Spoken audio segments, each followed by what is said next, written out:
Chapter 2: Adulteration of Bread and its Consequences. Government Investigation of Commercial Frauds.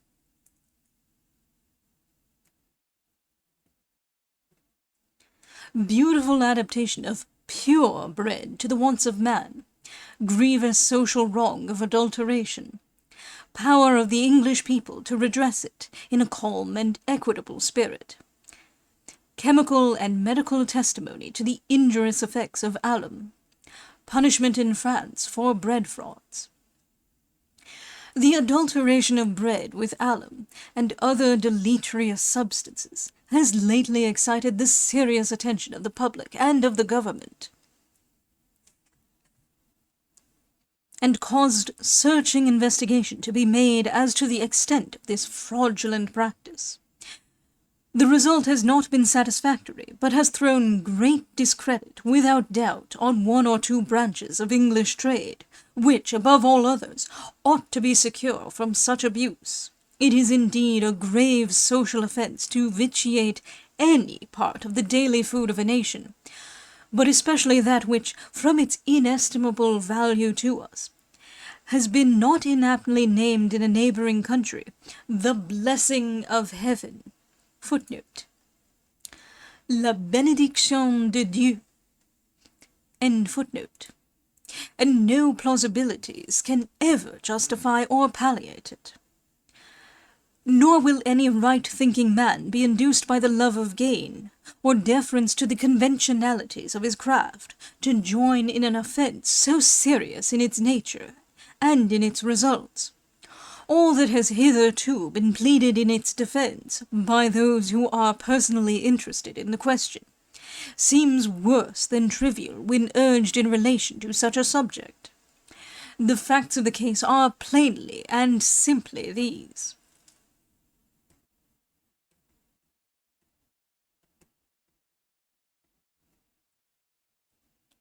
The earth yields to us. The earth yields us, thanks to a beneficent providence, abundant food of the purest character.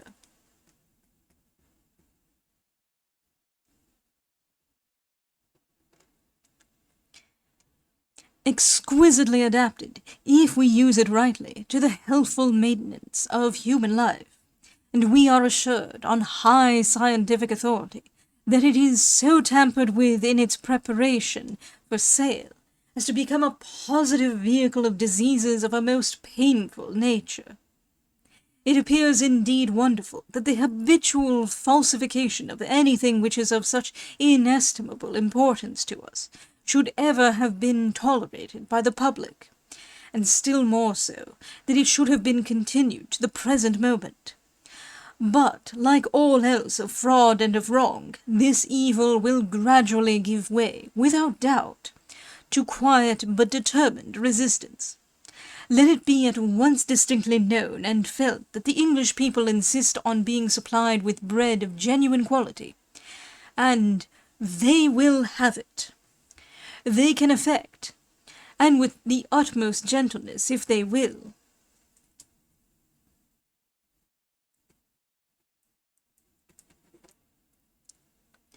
any reform of the kind of which they are seriously resolved, and they cannot better exercise this power than in putting an end to the gross injustice which compels them to pay a heavy price for food that not only fails to afford them the nourishment they ought to derive from it, but inflicts on them formidable injuries as well. Yet even to obtain a great good, a calm and equitable spirit should be exercised. To strive for the right, from a love of the right, is noble, but violent and indiscriminate attacks on a whole body of men, for real or supposed offences, are calculated rather to excite vehement reprisals, bitterness, and prolonged contention, than to obtain any benefit whatever. And certainly it would be unfair in the extreme to charge on the present generation of bakers all the faults of a system which they did not originate, but to the usages of which they served their apprenticeship, and which they continue to follow in many instances. It is is not to be doubted, without any really dishonest intentions towards their customers, or a thought of the mischief which they occasion.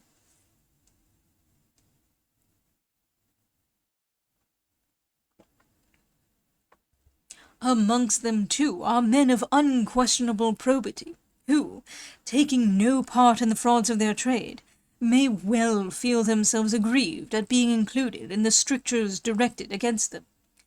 Still, when these exceptional cases have received all just consideration, there will remain a large amount of abuse to be remedied.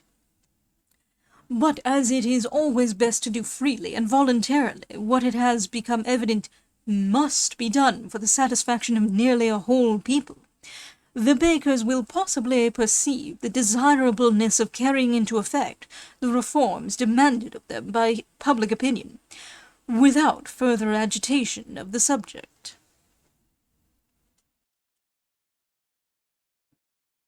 There is one point on which many of the bakers, and the millers also, decidedly err.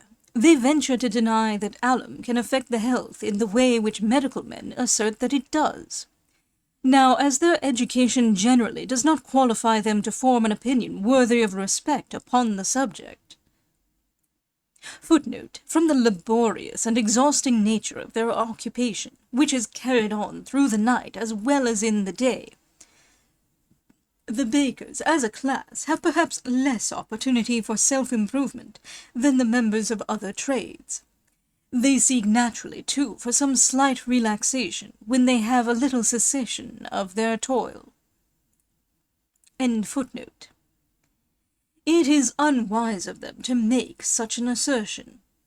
The excessively astringent nature of alum, which a particle laid on the tongue will in a moment render evident to the most incredulous person, must unavoidably have a very detrimental effect when it is taken, day by day, even in a minute proportion, on constitutions which are not unusually robust. And what are the objects for which it is intermingled with bread? To give a deceptive appearance of superior quality, and so enable the vendor to exact the highest price for that which is made with second or third-rate flour, and which ought to be sold much cheaper. Or to cause it to imbibe such an extra quantity of water in its fabrication as shall add considerably to its weight, and so increase the profits of the maker? These are stated on the best authority to be the effects produced by it to the advantage of the trade. It will be seen that all the disadvantages fall to the lot of the consumers.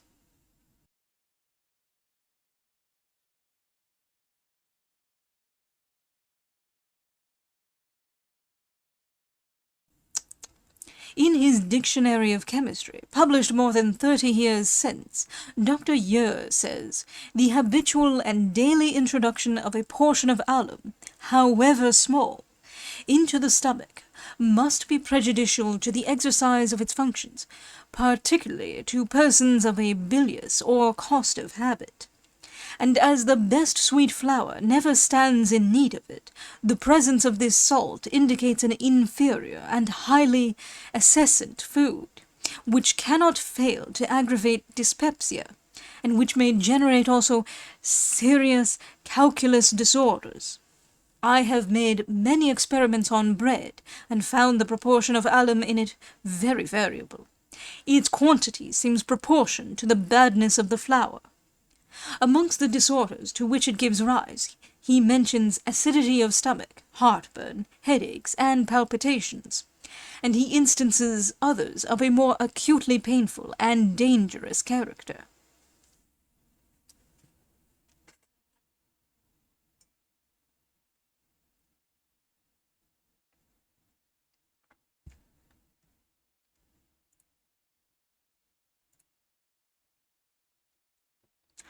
All that Dr. Yer has stated here has recently received the fullest confirmation in the evidence given before the Committee of the House of Commons, appointed to examine into the general question of the falsification of food and drugs, now so common in this country. Footnote: The adulteration of drugs appears almost more unpardonable than any other, depriving, in many cases, the sick and dying of the relief which they might derive from them. When epidemics are prevalent, the most fatal consequences may ensue from the deterioration of what ought to be prompt remedies for them.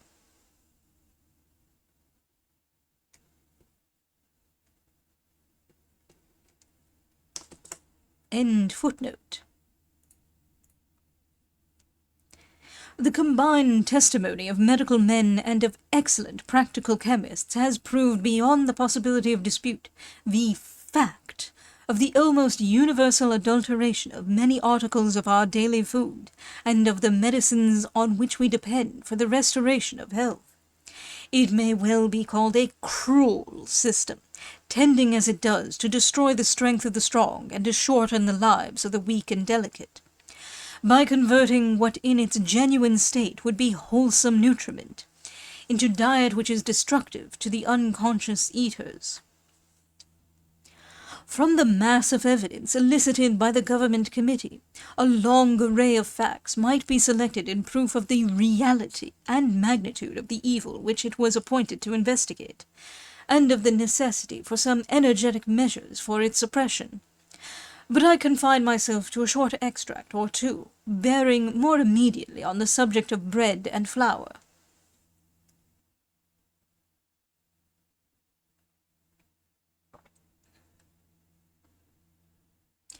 Dr. Chalice, a physician residing in Bermondsey, said that he Dr. Chalice, a physician residing in Bermondsey, said that he had had some experience in that district on the subject of adulteration. In the first place, the adulteration of bread was most extensively practised, even by the best bakers, who had admitted to him that they used 12 ounces of alum to 140 loaves, a quantity most injurious to the health of all classes, more especially of the poor, as, owing to many causes, their stomachs were unable to digest it as well as others. He totally disagreed with the statement which had been made, that the constitution of the alum was so changed during the process of baking as to be rendered innoxious. The heat required to bake the bread would not be sufficient to cause the change, and he had himself found crystals of alum in bread. As a medical man, he was of opinion that alum would affect the teeth and gums, and more especially the mucous membrane of children, producing at one time constipation, and at another relaxation. But this is nothing compared with the substance of the following testimony of Mr. F. Crace Calvert, which appeared in the Times within 2 or 3 days of the preceding report. Mr. Calvert, professor of chemistry at the Royal Institution, Manchester, stated that he had frequently been called upon to examine into cases of adulteration of food and drugs. With respect to flour, his experience was chiefly derived from articles supplied to several unions in Lancashire. He had found the wheat flour to be adulterated with potato starch, and flour of maize to the amount of sometimes of 74%. And not only was there this admixture, but frequently the flour was unsound. It was often the practice to buy wet or damaged flour at Liverpool, and after it had been kiln-dried, to mix it with a portion of good flour, and to sell it as such.